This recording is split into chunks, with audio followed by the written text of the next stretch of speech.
what happened was that I went to the switch for the induction of the national officers of the Methodist Brigade. We arrived on Saturday. On Sunday, we concluded the service. And in order to catch up with my flight, along with my chaplain, at 4:30, it took us like 2 to go to the airport. Oblivious of the fact that kidnappers were waiting on the road.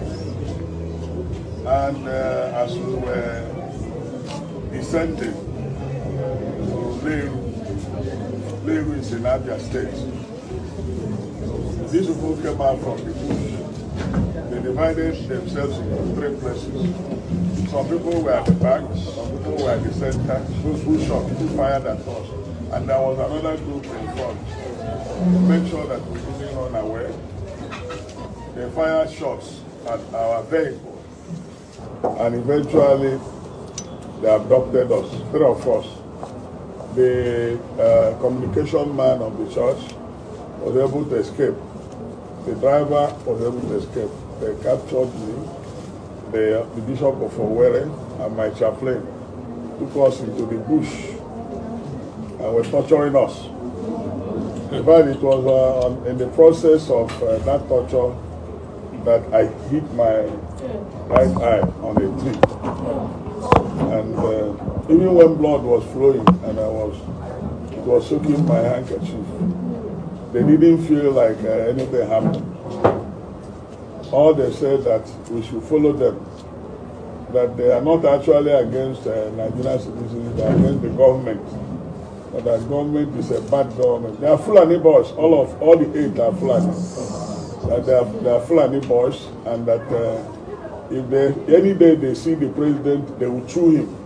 It's their brother that they have disappointed them and disappointed Nigerians. They will chew him raw. Or any of his representatives, they will chew him raw. But I said, well, even though I'm part of government, but I'm a church man. I'm a man, Christian. I'm not a government official. I said, okay. That is what has saved you. We would have killed you outrightly without asking for any ransom. But now that you're a church man, let's go. Let's go inside the bush. So we moved and trekked up to 15 kilometers. But I knew that it was from my area.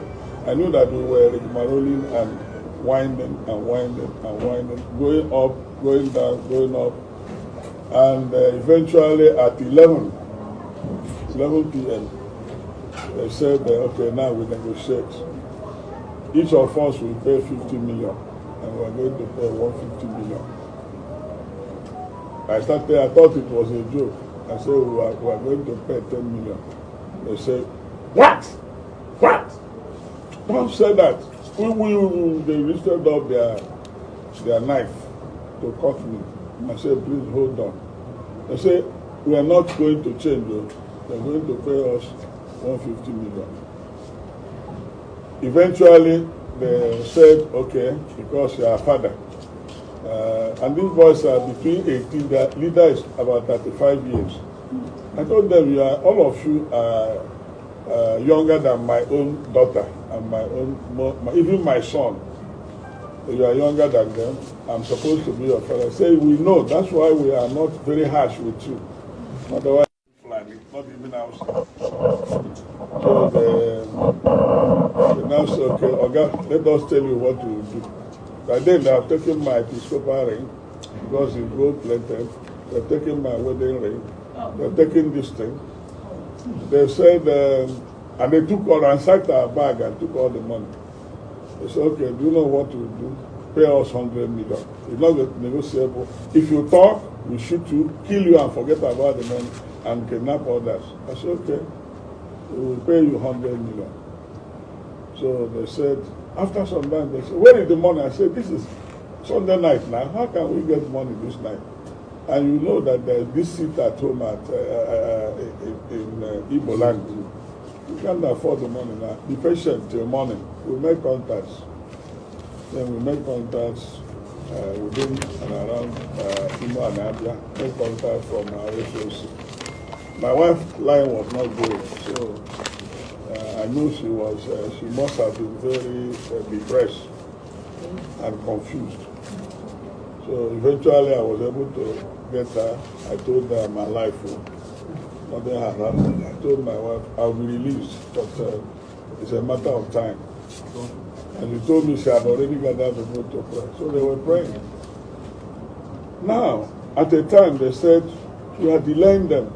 My bishop of Owerri, they laid him on something, and somebody raised knife, and they are going to cut off the head. Now the blood will spill on me, and then I'll know they are serious. The other one pointed to me, I said, don't kill, you need money, we will raise the money for you. So, but the irony of it, what pained me most was where they were situated. The soldiers, all of Fulani extraction, Nigerian soldiers, they were there at Lomara Junction. And these boys were going behind them. Meanwhile, they kept their cows somewhere, numbering about 200, somewhere, down, with some people, and they're all together. People were taking care of the cows, but they were, parading us in the bush until finally they settled somewhere. They said, when are you bringing the money? I said, by 12 noon, I will call the people I contacted whether the money had been raised. And I called them. They are gathering the money, and they had it. They said I will use my phone to talk, but they can't use their phone. They don't want to be tracked. Because if they use their phone, the security forces will track them down. Then I used my phone. I negotiated. I told my people, they say we are raising money. Somebody mentioned we have raised 30 million. I said, SOC, please, any money in the office. Life is more important than money. Yes. Transfer it to a certain account. Let's pay them that 100 million. And eventually, by 3 p.m., they said, call your people. Pick the phone, said, we have raised 130 million. I said, please, give them 100 million. And the package, they said, their leader said, package the money. Their leader was born in Igbo land. So a boy from Sudan, but the parents had died. He was born in Igbo land. She said he was born around Omai, Hamuzu, where the father was a cow dealer, cow. So the boy understood the Igbo. If you involve police or soldiers or DSS, we will kill you because our life will be at risk. We kill you first. He said, down there, don't see that God. There are 7 decomposing bodies there. In fact, we cut off their head. They are there. So if you like, but we are perceiving the order of killing human beings. So they said, cooperate. So the man, the anchor man, I told him, what we may do, please. Talk to the man. The man said, go and buy 5 Ghana must go. Big ones. Put 20 million into 5. Bring it to somewhere. We'll come and take it. Then he said, that we should be here with 2. 2 of them, one was like this one. They pointed gun at us. They said, if the Oga said shoot, if we disappoint them, or if we account any bundle of the money and it's not up to 10 million, they will kill us. So they will count it 20 million into 5, and then they will tell them to release our phone. They say, Oga, where we don't want to release your phone is, when we don't want to hold your phone, they will use it to track us. So take your phone. Well, we were there. At the time, they said, around 5:30, the youngest boy, who I think is younger brother to their commander, said, Oga, congratulations, you are free. You can go now. We have got our money, you can go. Let me show you the road. They took us to old road where they wrote, welcome to Imo and the goodbye from Abia. We share boundary, old road to Isochi. Then they say, you know this road? I said, I don't know. I pretended because it's my village. Iruba is my village. I said, I don't know the place. They said, follow this road. You get to somewhere. You will see people there. So I followed the road. We followed the road 3 of us until we saw people. But what pains me most is that these people told us that they are going to bring, after buying enough weapons, they bring all those that have been put in disarray, driven away from Zamfara, Katsina, Zambisa forest, that they are all coming to locate themselves in Igbo land, that there's no security in Igbo land, that they will come there and then they will deal with us. And that the young man was just flippant. Maybe he took something. He said, do you know Ibadan? Lagos Expressway? We are in all the bush there. We are everywhere there. We are also in the south. So we are waiting for the slightest signal. We will finish you people and take over this land. So they claim that Nigeria belongs to Fulani. They said that is why we are afraid of. I've been talking about this open grazing and this road. They have a plan. They have a plan. And I accuse the soldiers who are not non-Christians. Some of them are Fulani. They are part of it. Because they are shooting these men. When our people wanted to comb the bush, the soldiers said, if you move a step, we'll finish you. Don't go there. So they know where the boys are, they know the location, and what they do is in the daytime they use their cow to confuse people. Then after some time the cows will go to rest and they take their gun and do the operation of kidnapping. Government should act decisively. They should act decisively. Otherwise, what is happening in the northern part of the country will be a child's play. So what will happen here? So the government should sit up, because the primary purpose of government is to secure life and property. Any government that has failed in that has failed woefully. And Nigeria is on a reverse gear. We are nosediving. We are nosediving. We don't have security. All the bush we went around, no soldier, no police, nothing. The people, were having a field there.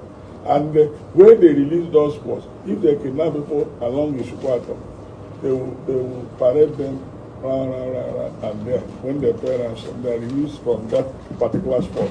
Those they arrest, they kidnap along the Expressway, Law Panther, they bring them, eventually they bring them there to collect ransom. Those they kidnap along anywhere in the south, around the southeast. So they know that they are there. And I gave that, when I said to the organ, how do you collect this money? He said, don't worry. Once we are through with you, we will invite motorcyclists. They will come and there will be a truck. A truck will come to put the money in the truck. And that the people who paid them said that was exactly what happened. Immediately they came out from the bush.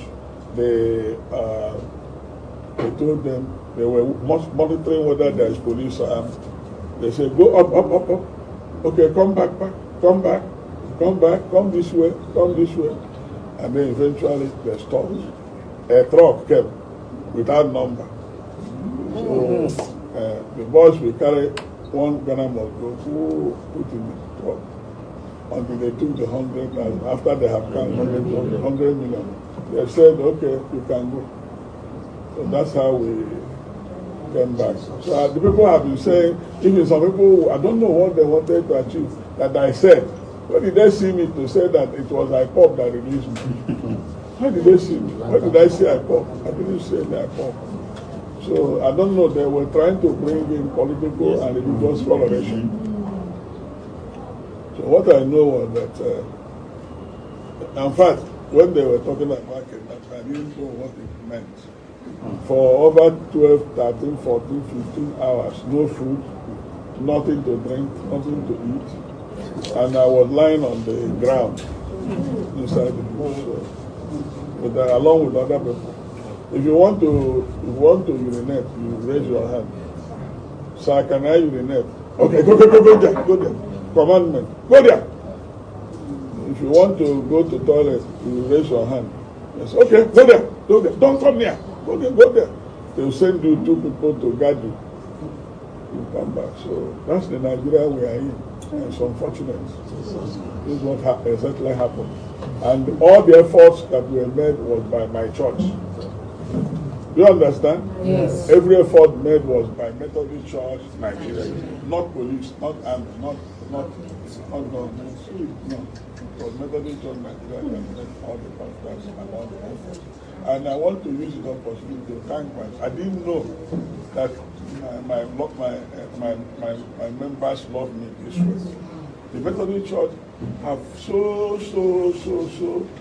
great love, tremendous love for their leader. And I knew that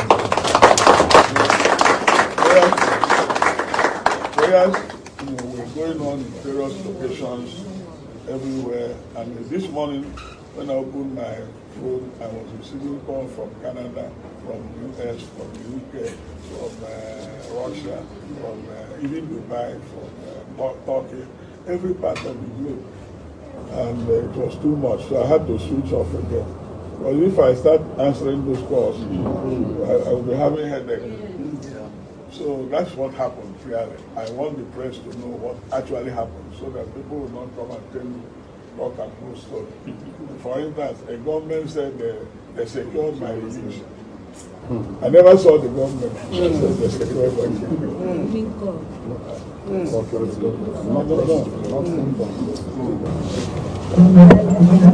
What is the lamb? Where we thank God to be that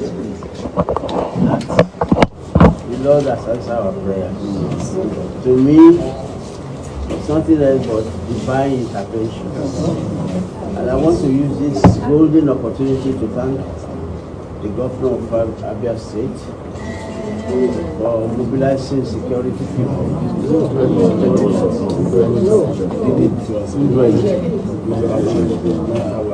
Thank you. They brought them, but we didn't want them to come in because it would be brutal if they shot them. They were kept off. They were kept off. Don't mind. But what I want to say is that it was God's intervention. This place where you are holding conference now is a holy place. We are holding prayers when the news came that wanted to talk to us. To me, it was divine intervention. And as the First Lady of Methodist Church Nigeria said, we want to use this opportunity to appeal to the government to do something. When you are in your home, you cannot close your eyes. When you are on the road, you cannot close your eyes. When you are in the plane, you cannot close your eyes. When you are in the train, you cannot close your eyes. When you are on water, no place is safe, especially with this intervention of Fulani, Esmen, and kidnappers. So, but we know, sing him and try God of Methodist. If your God is weak, come and try the God of Methodist. So, thank you very much. The pressmen, thank you. Please spread it aloud that what man cannot do, God has done it. And that's why all those people who prayed for us have received several calls here and there. But I tell them, intensify your prayers. And what money cannot do, God has done it. So thank you very much and God bless you. What is happening with the appointments? Who are the security officers? Who are the people that are in immigration? Who are the people that are in customs? Who are the people? They are responsible for what is happening. And they have an agenda which will fail. That agenda will never succeed. In my church, 50-50 kobo times 2 million. You know what it means? Or 10, or even 100 naira times 2 million. So it's my members. Those, the way we do things. That's how they raise the money. They don't have oil well. They don't have allocation. And the resource base of the church is man-made. So, but let me tell you, anybody who extracts money from God's institution, the church, is having a romance with death, calamity. Yes. Yes. Because the people that give the money gave it under tears. So it will not augur well to whoever uses it. It's blood money. I know you don't speak for CAN or the BFN, but as Christians, are you going to escalate this position to the point where CAN will make a statement Let me tell you, and have a made a statement position? already. There was a release by CAN. And they said, I don't stand for it. Whether you're a Christian or a Muslim or animist, be a leader. Be a leader like Nelson Mandela. A good leader. Because what has killed this country is tribalism, ethnicity, religious bigotry, nepotism, injustice. No matter your religion, be a leader that is fair to all. That's settles everything. Thank you very much, sir. Thank you very much. Thank you so much for joining us. For those just joining, we are still live here at the Methodist Church here in Lagos, Nigeria. We are live in the residence of the prelate of the Methodist Church, Nigeria. And we've just heard from him. We've heard about his ordeal in the hands of kidnappers in the country. If you're just joining us, do well to go back through the live and listen from the beginning. Don't forget to turn on your post notification followed by the second news update. This is Still Punch newspaper. Thank you so much for watching.